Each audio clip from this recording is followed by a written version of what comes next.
बिस्मिल्लाहिर्रहमानिर्रहीम। अल्लाह के नाम से शुरू जो बहुत मेहरबान निहायत रहम करने वाला है। दोस्तों, क्या आपने कभी सोचा है कि इस दुनिया में एक ऐसी किताब भी मौजूद है जो इंसान को अल्लाह से दूर करने के लिए लिखी गई थी?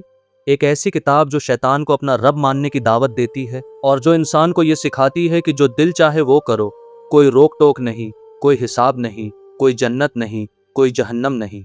आज हम इस किताब की हकीकत को कुरान और हदीस की रोशनी में समझेंगे। इस वीडियो को आखिर तक जरूर सुनिए, क्योंकि ये बात आपके घर के हर बड़े और हर छोटे को पता होनी चाहिए। दोस्तों, इस दुनिया में बहुत सी किताबें लिखी गई हैं। कुछ किताबें इंसान को ऊपर उठाती हैं, कुछ उसे गिरा देती हैं, लेकिन जिस किताब की हम आज बात करने वाले हैं उसे दुनिया की सबसे गंदी और सबसे खतरनाक किताबों में से एक माना जाता है।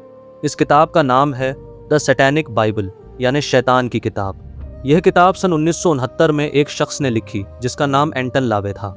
यह शख्स खुद को शैतान का पुजारी कहता था। उसने इस किताब में खुले आम अल्लाह का इनकार किया। उसने शैतान को अपना मालिक और अपना रहनुमा यानी रास्ता दिखाने वाला बताया, और उसने इंसानों को यह तालीम दी कि अपनी ख्वाहिशों का गुलाम बन। दोस्तों, इस किताब के अंदर लिखा है, जो तेरा दिल चाहे वो कर, यही तेरा दीन है। यानी इस किताब में कोई हलाल नहीं, कोई हराम नहीं, कोई रब नहीं, कोई हिसाब नहीं। बस अपनी नफ्स की यानी अपने मन की हर ख्वाहिश पूरी करो, चाहे वो गुनाह हो, चाहे वो जुल्म हो, चाहे वो किसी का हक मारना हो। अल्लाह ताला ने कुरान में फरमाया है, अपनी ख्वाहिशों के पीछे मत चल, वरना तू अल्लाह के रास्ते से भटक जाएगा।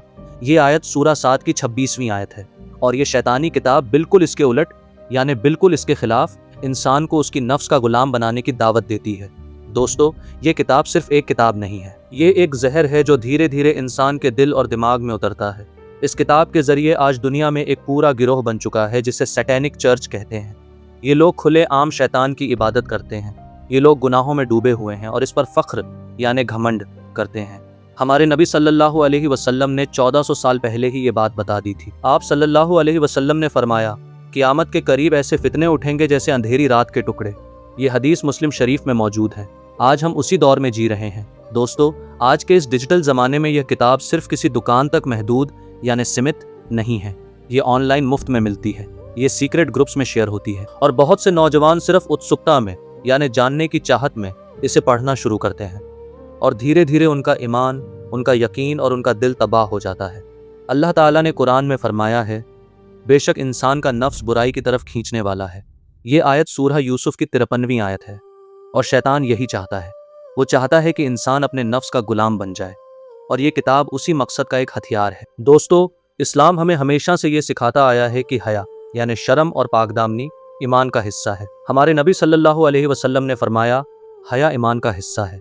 ये हदीस बुखारी शरीफ में मौजूद है। लेकिन आज ये शैतानी किताबें, ये गंदे ऑनलाइन कंटेंट और ये गुमराह करने वाले ग्रुप्स, ये सब मिलकर इंसान को हया से दूर कर रहे हैं। हमारे बच्चे इसकी जद में यानी इसकी पहुंच में आ रहे हैं, और हम अनजान बैठे हैं। मेरे भाइयों और बहनों, शैतान कभी सीधे नहीं आता, वो हमेशा छुप कर आता है।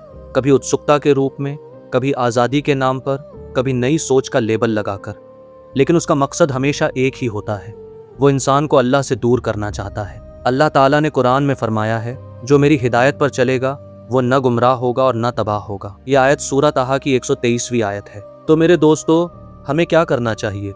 सबसे पहले अपने घर में कुरान की तालीम को मजबूत करें।